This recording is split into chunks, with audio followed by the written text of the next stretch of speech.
Di sebuah kota kecil di Jawa Tengah yang udaranya masih bercampur aroma sawah dan debu jalanan, hiduplah seorang pemuda bernama Redi. Usianya baru menginjak 27 tahun. Tubuhnya tidak terlalu tinggi, kulitnya sawo matang, dan wajahnya selalu tampak ramah. Redi bukan berasal dari keluarga berada. Sejak kecil ia sudah terbiasa hidup sederhana, membantu orang tuanya sebisanya, dan belajar bahwa hidup hanya bisa diperjuangkan dengan kerja keras. Sejak lulus sekolah, Redi mencoba berbagai pekerjaan, pernah menjadi buruh bangunan, karyawan toko, hingga ojek harian. Namun tak satu pun bertahan lama. Sampai akhirnya, dari hal yang terlihat sepele, Redi menemukan jalannya sendiri, jualan asinan.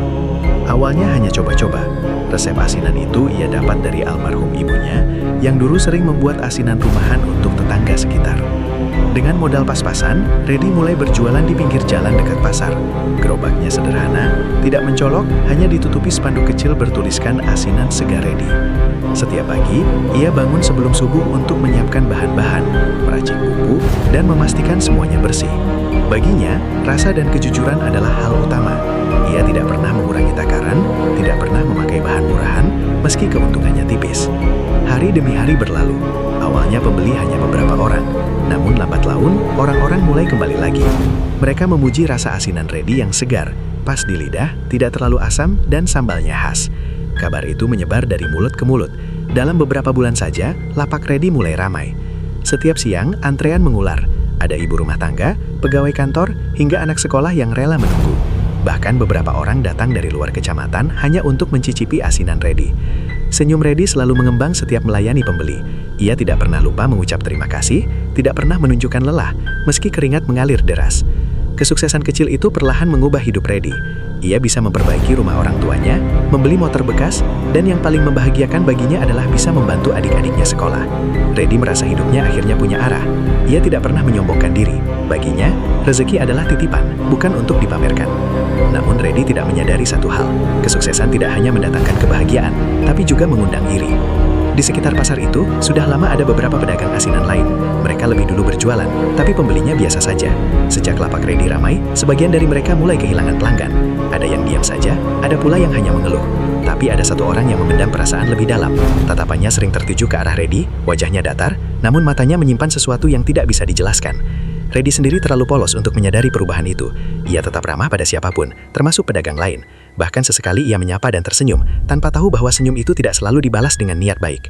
Hari-hari Redi semakin padat, pesanan meningkat, beberapa orang bahkan meminta asinan dalam jumlah besar untuk acara keluarga. Redi mulai berpikir untuk memperbesar usahanya. Ia bermimpi suatu hari punya kios sendiri, bukan lagi gerobak di pinggir jalan. Setiap malam sebelum tidur, ia berdoa, memohon agar usahanya tetap lancar dan diberi kesehatan. Namun di balik doa-doa itu, sesuatu mulai bergerak perlahan, tanpa disadari oleh Redi maupun orang-orang di sekitarnya. Suatu sore, saat Redi membereskan dagangan, angin berembus terasa lebih dingin dari biasanya. Redi sempat merinding, tapi ia menganggap itu hal biasa. Ia tidak tahu bahwa di saat yang sama, langkah pertama menuju kehancuran hidupnya baru saja dimulai. Bab ini adalah awal dari sebuah kisah tentang kesuksesan yang berujung petaka, tentang iri yang berubah menjadi dendam, dan tentang kekuatan gelap yang perlahan mengincar seorang pemuda sederhana bernama Redi, yang hanya ingin hidup dengan jujur. Sejak lapak asinan Redi semakin ramai, suasana di sekitar pasar perlahan berubah. Jika dulu para pedagang saling menyapa dengan canda ringan, kini senyum itu terasa kaku. Beberapa pasang mata mulai sering melirik ke arah Redi, bukan dengan kekaguman, melainkan dengan perasaan yang sulit dijelaskan. Redi sendiri tidak terlalu memikirkan hal itu. Ia mengira semua orang lelah dengan rutinitas masing-masing. Namun, tidak semua orang bisa menerima kenyataan bahwa rezeki orang lain lebih deras mengalir. Di salah satu sudut pasar, ada seorang pedagang asinan yang sudah berjualan bertahun-tahun. Ia merasa pasar itu adalah wilayahnya. Dulu, lapaknya selalu ramai, meski tidak seramai Redi sekarang. Sejak kehadiran Redi, pembelinya berkurang drastis. Setiap hari ia duduk di balik meja dagangannya dengan wajah murung, menatap kerumunan yang berkumpul di depan lapak Redi. Awalnya, rasa itu hanya berupa kesal. Ia menyalahkan keadaan, menyalahkan cuaca, bahkan menyalahkan pembeli yang dianggap tidak setia. Tapi semakin hari, kesal itu berubah menjadi iri. Ia mulai membandingkan hidupnya dengan Redi. Mengapa pemuda itu bisa sukses dalam waktu singkat, sementara dirinya yang lebih lama berjualan justru tersisih? Setiap melihat Reddy tersenyum melayani pembeli, dadanya terasa panas. Setiap mendengar tawa orang-orang di lapak Reddy, hatinya bergetar oleh perasaan tidak adil. Ia merasa direbut, dilangkahi, dan dipermalukan oleh keberhasilan orang lain. Reddy sama sekali tidak sadar akan badai yang sedang berkumpul di sekitarnya. Ia tetap menjalani hari seperti biasa. Bahkan suatu ketika ia sempat menghampiri pedagang itu, menanyakan kabar dan berbincang sebentar. Senyumnya tulus, tanpa maksud merendahkan. Namun senyum itulah yang justru semakin menusuk perasaan orang yang iri. Malam demi malam, pedagang itu sulit tidur. Pikirannya dipenuhi wajah Reddy, antrean panjang pembeli, dan lapak sendiri yang sepi. Dalam benaknya, muncul pertanyaan-pertanyaan gelap. Mengapa hidup terasa tidak adil? Mengapa usaha kerasnya seolah sia-sia? Dari pertanyaan itu, perlahan tumbuh niat yang tidak seharusnya ada. Di sisi lain, Reddy mulai merasakan hal-hal kecil yang aneh, meski ia belum mengaitkannya dengan apapun. Ia sering merasa cepat lelah, padahal biasanya tubuhnya kuat. Sesekali kepalanya pusing tiba-tiba, lalu hilang sendiri. Ia menganggap itu akibat terlalu sibuk bekerja dan kurang istirahat. Suatu malam, Reddy bermimpi aneh. Ia melihat dirinya berdiri di tengah pasar yang gelap, tanpa satupun pembeli. Lapaknya kosong, dan di kejauhan ada sosok berdiri memandanginya. Saat Reddy mencoba mendekat, sosok itu menghilang. Ia terbangun dengan napas terengah, keringat membasahi tubuhnya. Namun ia menepis mimpi itu, menganggapnya hanya bunga tidur. Sementara itu, perasaan iri yang dipendam pedagang tersebut semakin mengeras. Ia mulai mendengar bisikan dari lingkungan sekitarnya, cerita-cerita lama tentang cara instan menjatuhkan pesaing. Awalnya ia ragu, tapi rasa putus asa lebih kuat dari akal sehat. Ia merasa tidak punya pilihan lain. Hari-hari berikutnya, ia mulai berubah. Wajahnya semakin muram, jarang berbicara dengan orang lain. Tatapannya sering kosong, namun jika melihat Reddy, sorot matanya tajam dan penuh kebencian. Dalam diam, ia mulai melangkah ke arah yang tidak bisa lagi ia hindari. Reddy tetap berjualan dengan sepenuh hati, tidak menyadari bahwa di balik keramaian lapaknya, ada niat gelap yang sedang dirajut perlahan. Ia masih percaya bahwa kerja keras selalu dibalas dengan kebaikan. Ia tidak tahu bahwa tidak semua orang melihat kesuksesan sebagai inspirasi. Bagi sebagian orang, kesuksesan orang lain adalah luka yang menuntut balasan. Bab ini menjadi titik awal ketika rasa iri berubah menjadi dendam, dan dendam mulai mencari jalan. Tanpa suara, tanpa tanda yang jelas, bahaya mulai mendekat ke kehidupan Reddy. Dan ketika niat jahat telah bulat, hanya tinggal menunggu waktu hingga dampaknya terasa. Hari-hari Reddy yang biasanya dipenuhi semangat, perlahan mulai terasa berbeda. Ia masih bangun sebelum subuh, masih menyiapkan bahan asinan dengan teliti, dan masih membuka lapaknya seperti biasa. Namun ada sesuatu yang tidak bisa ia jelaskan, sebuah perasaan ganjil yang sering muncul tanpa sebab. Seperti ada beban tak terlihat yang menempel di tubuhnya. Awalnya hanya hal kecil, Reddy mulai sering merinding meski cuaca panas. Saat sedang melayani pembeli, tengkuknya terasa dingin, seperti disentuh angin lembab. Ia menoleh ke belakang, tapi tidak ada siapa-siapa. Reddy menggeleng pelan, mencoba menenangkan diri. Ia berpikir mungkin tubuhnya kelelahan. Beberapa hari kemudian keanehan lain muncul. Bumbu asinan yang biasanya awet seharian, mendadak cepat basi. Padahal cara membuatnya sama, bahan-bahannya segar, dan tempat penyimpanannya bersih. Reddy kebingungan. Ia terpaksa membuang satu ember penuh asinan yang sudah berubah rasa. Kejadian itu terulang keesokan harinya. Para pembeli mulai bertanya-tanya, meski sebagian besar tetap setia. Reddy meminta maaf dengan tulus dan mengganti dagangan tanpa meminta bayaran. Namun di dalam hatinya, ia mulai gelisah.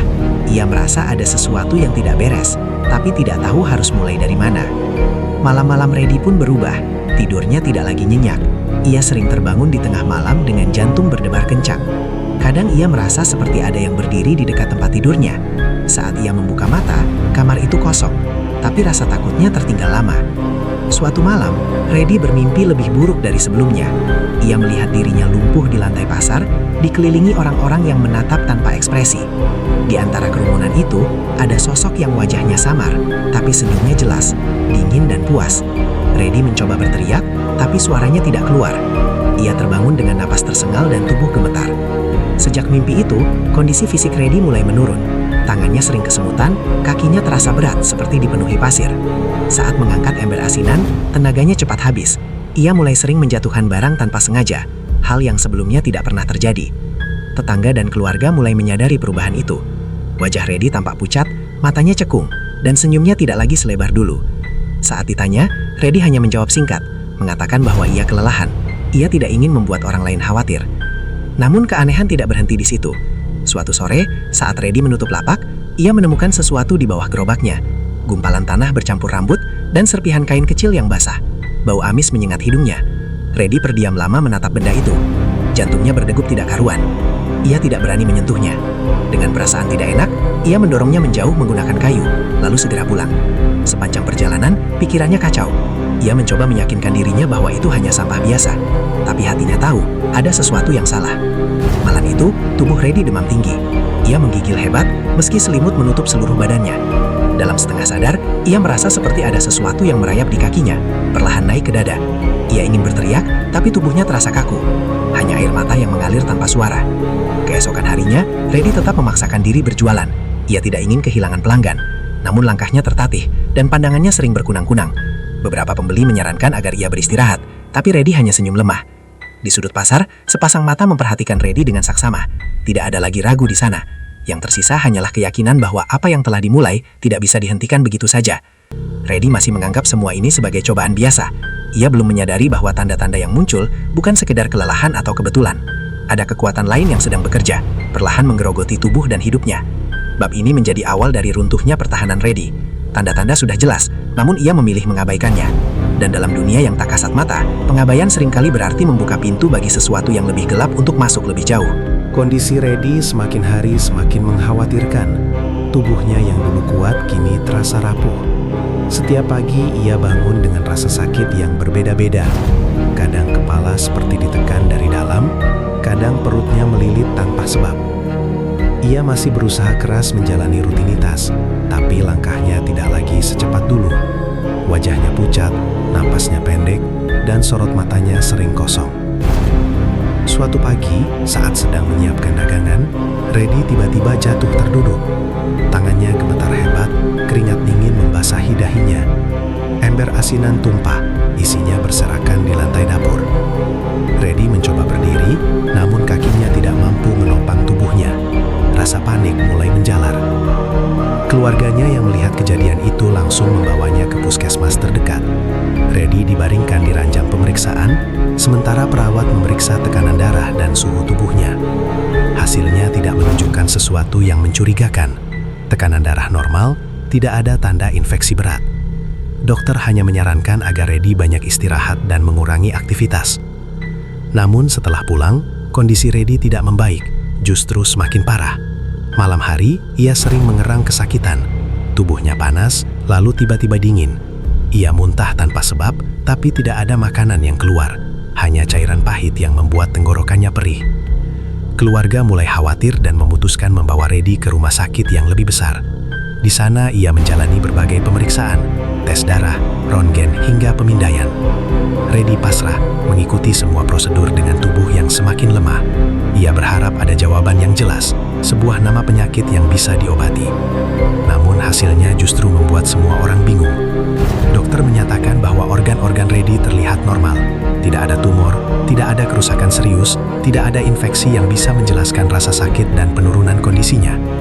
Secara medis kami belum menemukan penyebabnya, kata dokter dengan nada hati-hati. Kalimat itu terus terngiang di kepala Reddy. Penyakit tanpa nama, rasa sakit tanpa sebab. Ia merasa seperti terjebak di dalam tubuhnya sendiri, yang perlahan tidak lagi ia kenali. Hari-hari berikutnya, Reddy bolak-balik rumah sakit.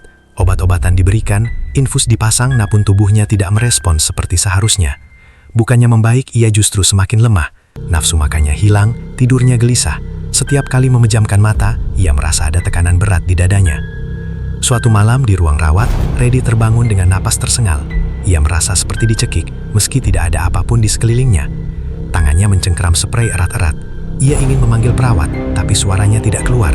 Beberapa detik kemudian, perasaan itu menghilang, meninggalkan tubuhnya yang basah oleh keringat dan air mata. Keesokan paginya, Reddy mengeluh kakinya mati rasa. Awalnya hanya kesemutan, tapi lama-kelamaan ia tidak bisa menggerakkannya dengan bebas. Dokter kembali memeriksa, namun hasilnya tetap nihil.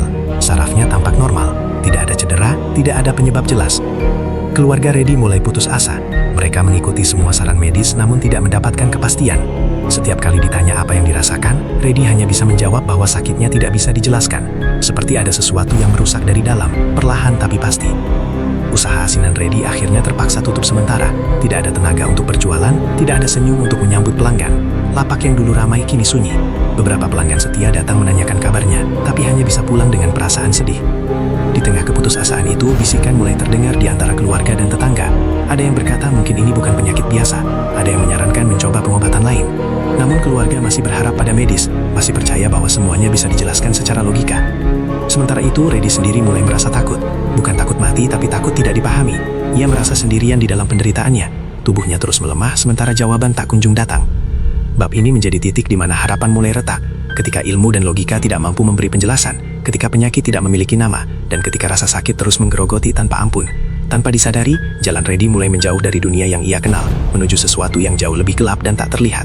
Hari demi hari berlalu dengan lambat bagi Reddy. Waktu terasa seperti berhenti di kamar sempit tempat ia terbaring. Tubuhnya kini tidak lagi sama seperti dulu. Jika sebelumnya rasa sakit datang dan pergi, sekarang rasa itu menetap, seolah menjadi bagian dari dirinya. Yang paling menakutkan bukan lagi nyeri, melainkan hilangnya kendali atas tubuhnya sendiri.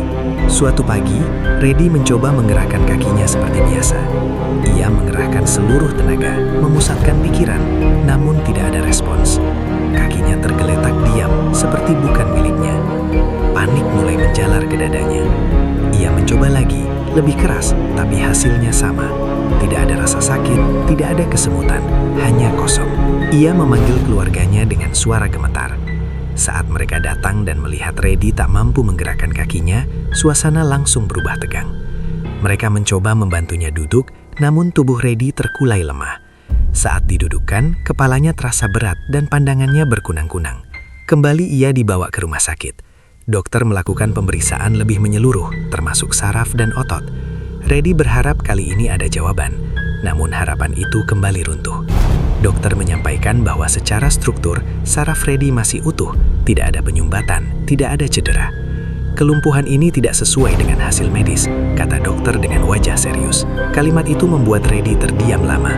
Bagaimana mungkin tubuhnya lumpuh, sementara hasil pemeriksaan menyatakan semuanya normal?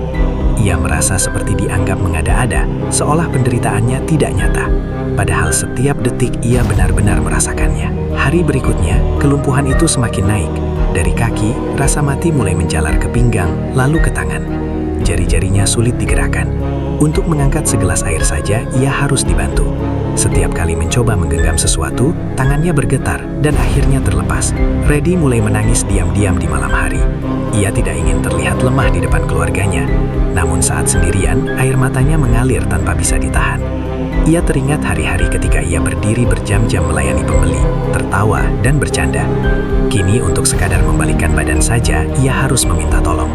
Usaha asinan Reddy akhirnya resmi tutup. Gerobak disimpan di gudang, peralatan dibersihkan lalu ditutup kain. Tidak ada lagi suara ramai pembeli, tidak ada lagi aroma asinan segar di pagi hari. Keheningan itu terasa menyakitkan, bukan hanya karena kehilangan penghasilan, tapi karena Reddy kehilangan identitasnya. Ia tidak lagi merasa berguna. Tetangga dan kerabat mulai berdatangan menjenguk. Sebagian memberi semangat, sebagian hanya terdiam, dan sebagian lain mulai berbisik-bisik. Ada yang menyebut ini cobaan berat.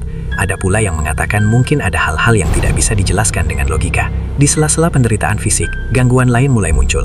Reddy sering mendengar suara lirih memanggil namanya, terutama saat malam. Kadang seperti suara orang menangis, kadang seperti bisikan marah. Ia menoleh ke sekeliling, tapi tidak ada siapa-siapa. Saat ia bertanya kepada keluarganya, mereka tidak mendengar apapun. Suatu malam, Reddy merasa seperti ada beban berat menindih tubuhnya. Ia tidak bisa bergerak, tidak bisa berbicara. Matanya terbuka, tapi tubuhnya terkunci. Di dadanya terasa sesak, seolah ada sesuatu duduk di sana. Dalam kondisi itu, ia melihat bayangan hitam berdiri di sudut kamar. Bayangan itu tidak bergerak, hanya menatap. Ketika ia akhirnya bisa bernapas normal, bayangan itu menghilang. Reddy terisak keras. Ketakutan yang ia rasakan jauh lebih besar dari rasa sakit fisik. Ia mulai menyadari bahwa apa yang dialaminya bukan sekadar penyakit. Keluarga Reddy pun mulai goyah. Mereka sudah mengikuti semua pengobatan medis, menghabiskan waktu dan biaya, namun hasilnya nihil. Setiap hari Reddy semakin lemah, tubuhnya kurus, matanya cekung, dan senyumnya hampir tak pernah muncul lagi. Di tengah keputusasaan itu, muncul satu kesadaran pahit. Mungkin jalan yang mereka tempuh selama ini bukan satu-satunya jalan. Mungkin ada sesuatu yang selama ini mereka tolak untuk percaya, kini menuntut untuk diakui. Bab ini menjadi momen ketika Reddy benar-benar kehilangan kendali atas tubuh dan hidupnya. Kelumpuhan itu bukan hanya melumpuhkan fisiknya, tetapi juga mematahkan harapannya. Dan tanpa ia sadari, penderitaan ini baru memasuki tahap yang lebih gelap, lebih dalam, dan lebih mematikan. Keputusasaan mulai menguasai rumah Reddy. Hari-hari berlalu tanpa perubahan berarti. Justru kondisi Reddy semakin melemah. Tubuhnya kini hampir sepenuhnya lumpuh. Ia hanya bisa menggerakkan kepala dan sedikit jari tangan kanan. Untuk makan, minum, bahkan buang air, semuanya harus dibantu. Rasa malu, sedih, dan putus asa bercampur menjadi satu. Keluarga Reddy sudah berada di titik paling lelah. Semua jalur medis telah ditempuh. Dokter terbaik, rumah sakit besar, hingga obat-obatan mahal, semuanya tidak memberi hasil. Setiap kali mendengar kalimat, "Kami belum menemukan penyebabnya," hati mereka terasa semakin hancur. Suatu sore, seorang tetangga lama datang menjenguk. Ia memperhatikan kondisi Reddy cukup lama, lalu berbicara pelan kepada keluarga. Ia tidak langsung menyebut apapun, hanya berkata bahwa tidak semua sakit berasal dari tubuh. Ada kalanya, kata dia, sesuatu menyerang dari arah yang tidak terlihat. Awalnya keluarga Reddy menolak pikiran itu. Mereka takut dianggap percaya pada hal-hal yang tidak masuk akal. Namun malam itu, kejadian aneh kembali terjadi. Reddy berteriak histeris di tengah malam.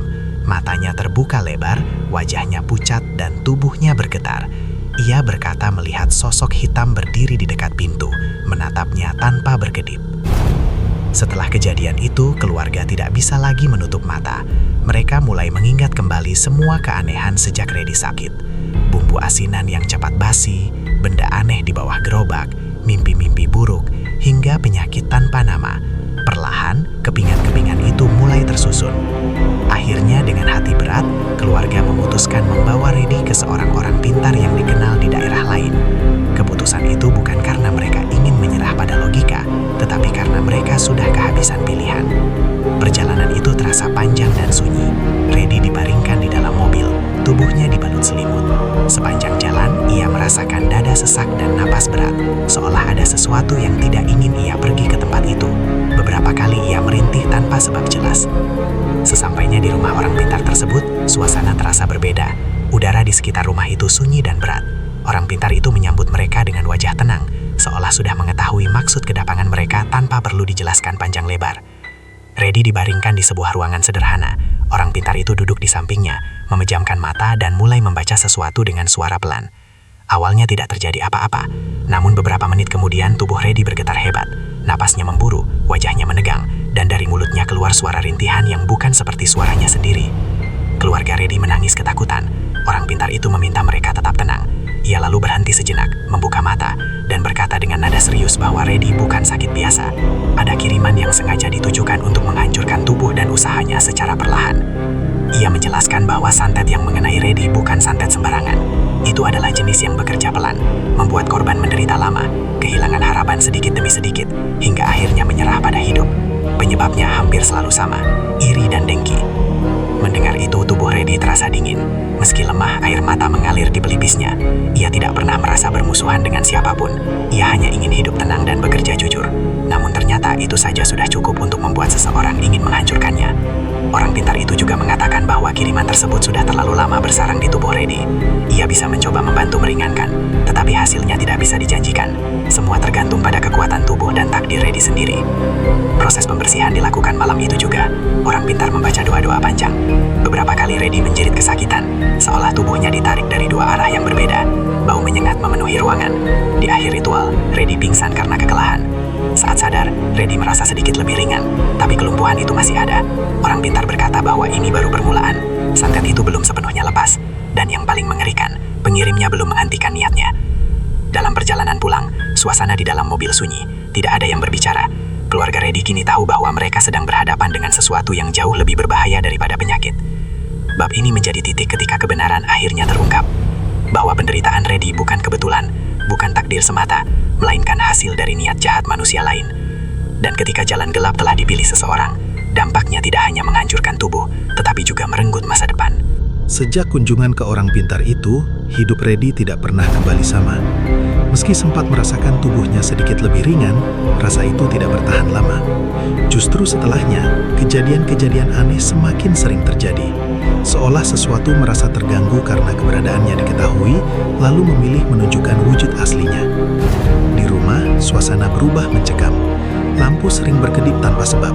Pintu kamar mandi terbuka sendiri, dan aroma busuk kadang tercium tiba-tiba, lalu menghilang. Keluarga Reddy berusaha bersikap tenang, namun ketakutan jelas terpancar dari wajah mereka. Malam hari menjadi waktu yang paling menegangkan. Reddy kini hanya bisa terbaring di kasur. Tubuhnya semakin kurus, kulitnya pucat keabu-abuan. Matanya sering menatap kosong ke langit-langit kamar, namun pikirannya tidak pernah benar-benar tenang. Ia merasa seperti selalu diawasi. Bahkan saat sendirian, ia yakin ada sesuatu di dekatnya. Setiap malam, tepat setelah tengah malam, Reddy mulai merintih. Nafasnya berat, dadanya naik turun tak beraturan. Ia merasakan seperti ada tangan dingin mencengkram pergelangan kakinya, perlahan merambat ke atas.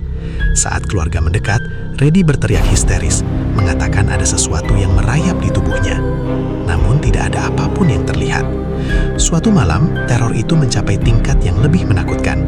Reddy tiba-tiba tertawa pelan, bukan tawa biasa, tapi tawa yang terdengar asing. Suaranya berat dan parau. Matanya terbuka, menatap lurus ke depan, tapi seperti tidak melihat siapapun di ruangan itu. Ia mulai berbicara, mengucapkan kata-kata yang tidak dipahami keluarganya. Bahasanya asing, nadanya dingin, dan setiap kata terdengar penuh kebencian. Keluarga Reddy panik. Mereka memanggil tetangga dan tokoh agama setempat untuk membantu. Saat doa dibacakan, tubuh Reddy bergetar hebat. Ia menjerit kesakitan, seolah ada sesuatu di dalam dirinya yang melawan. Dari sudut matanya, air mata bercampur darah mengalir tipis. Pemandangan itu membuat semua orang yang hadir gemetar ketakutan. Setelah beberapa saat, Reddy kembali tenang, namun keadaannya semakin lemah. Ia tidak lagi mampu berbicara dengan jelas.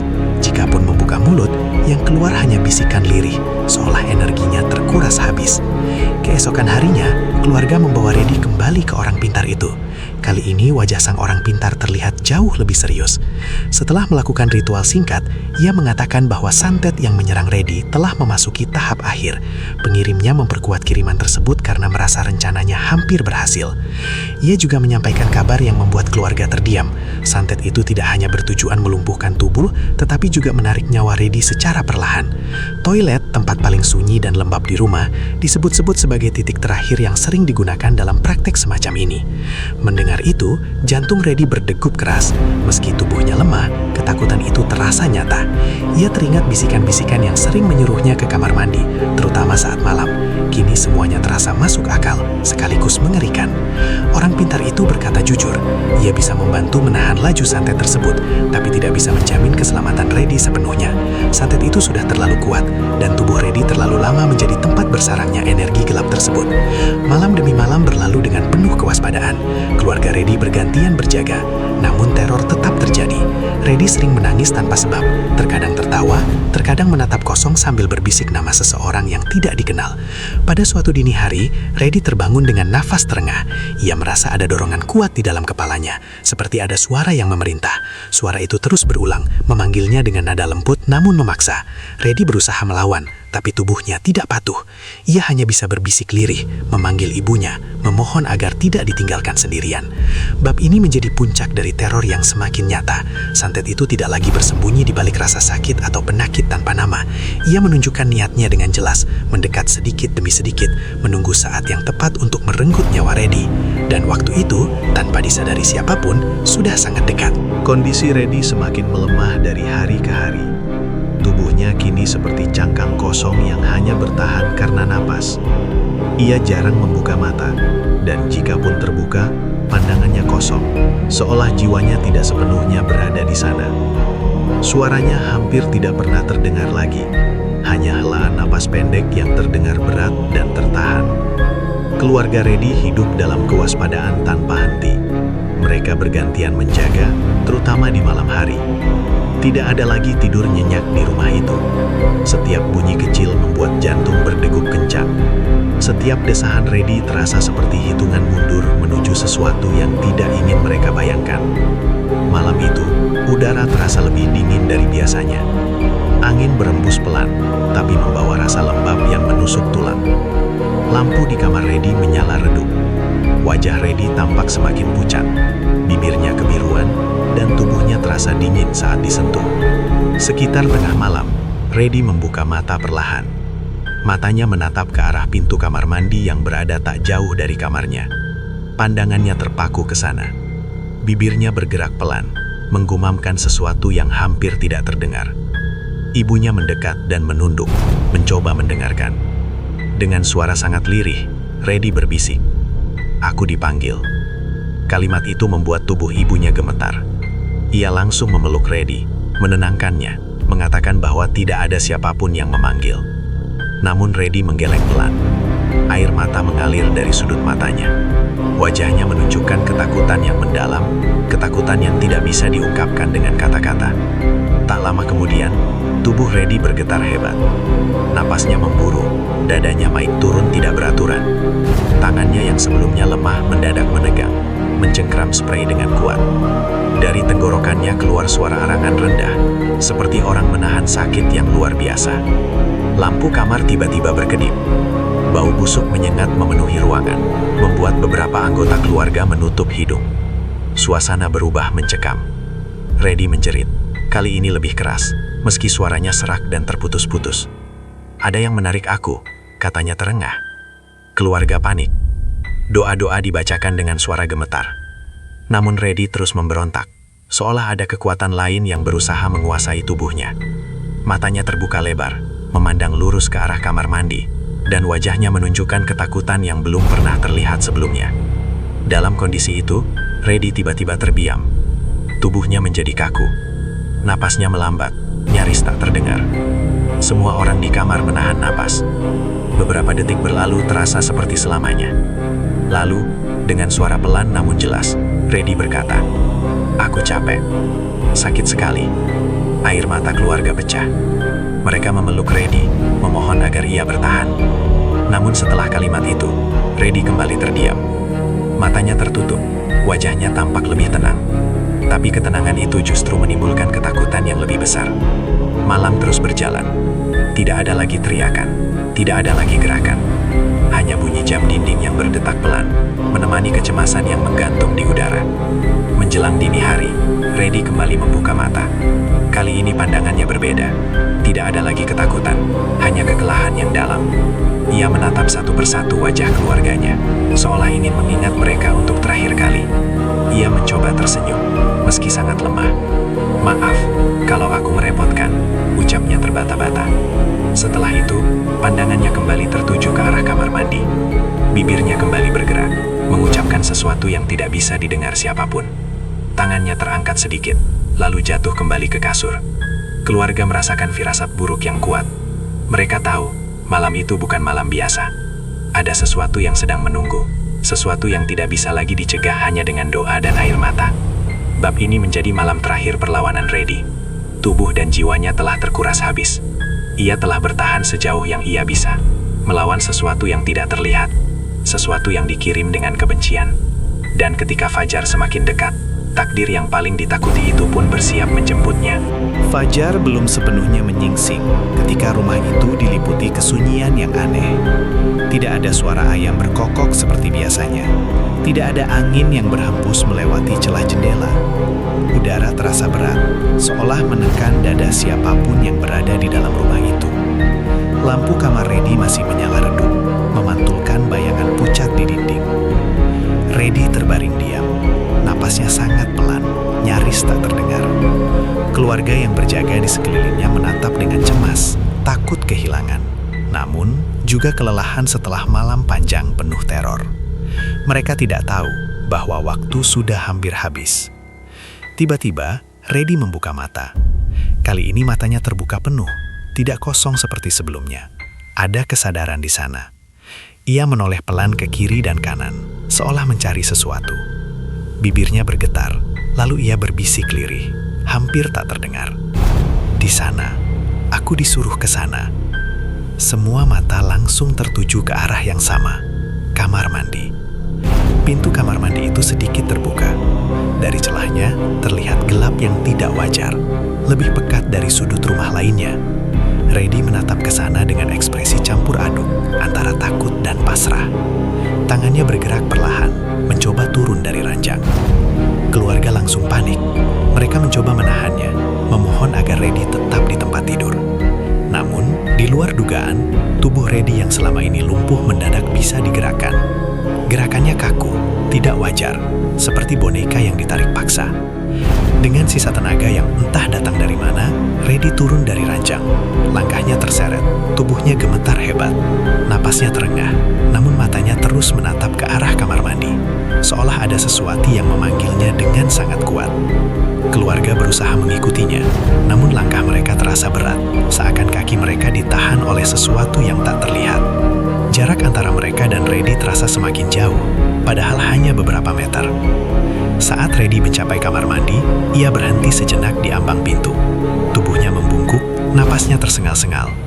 Dari mulutnya keluar suara lirih, seperti orang berbisik dengan seseorang yang tidak terlihat.